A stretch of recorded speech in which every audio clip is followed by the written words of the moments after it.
25শে বৈশাখ পশ্চিমবঙ্গের নবম মুখ্যমন্ত্রী হিসেবে শপথ নিলেন বিজেপি নেতা শুভেন্দু অধিকারী। কেন্দ্রের শাসক দলকেই রাজ্য চালানোর ভার দিয়েছেন বাংলার মানুষ।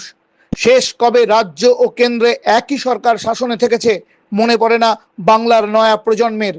স্বাধীনতার পর থেকে দীর্ঘ 20 বছর পশ্চিমবঙ্গে কংগ্রেস শাসন করেছে এবং সেই সময়ে কেন্দ্রেও ছিল কংগ্রেস সরকার।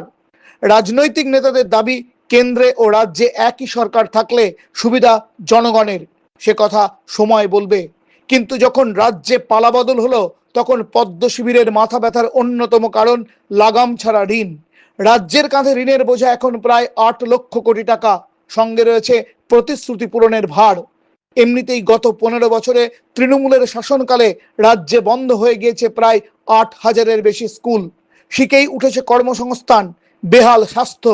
অনুদানের ঠেলাগাড়ি ঠেলে রাজ্যকে ফের ভারত শ্রেষ্ঠ করার বাস্তবিকই চ্যালেঞ্জ গেরুয়া শিবিরের কাছে। এই যখন অবস্থা, তখন নয়া সরকারের কাছে সাধারণ মানুষ কি চাইছেন জানতে চেয়েছিলাম আমরা।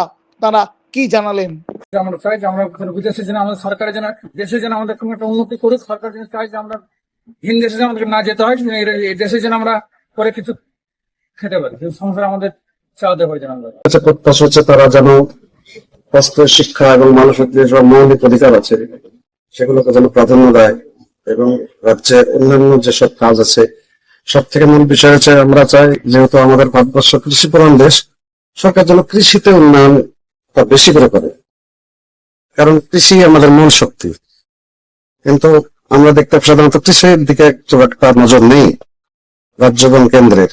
আমরা চাই কৃষি প্রধান কৃষককে আরো সুন্দর জীবন দেওয়া হোক, আরো সুবিধা দেওয়া হোক। তাহলে কি হবে, আমাদের দেশ আরো সুন্দর এবং সমৃদ্ধির দিকে এগোবে।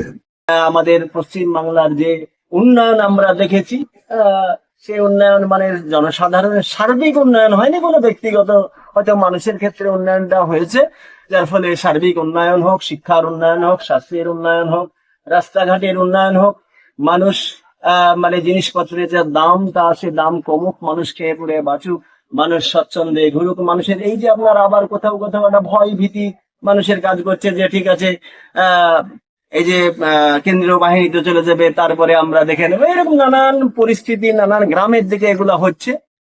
তো যাই হোক, এগুলা আগামী দিনে একটা ভালো আসুক, ভালোভাবে আগামী দিনটা কাটুক, আবার 5 বছর আমাদের যেন সার্বিক মঙ্গল হয়।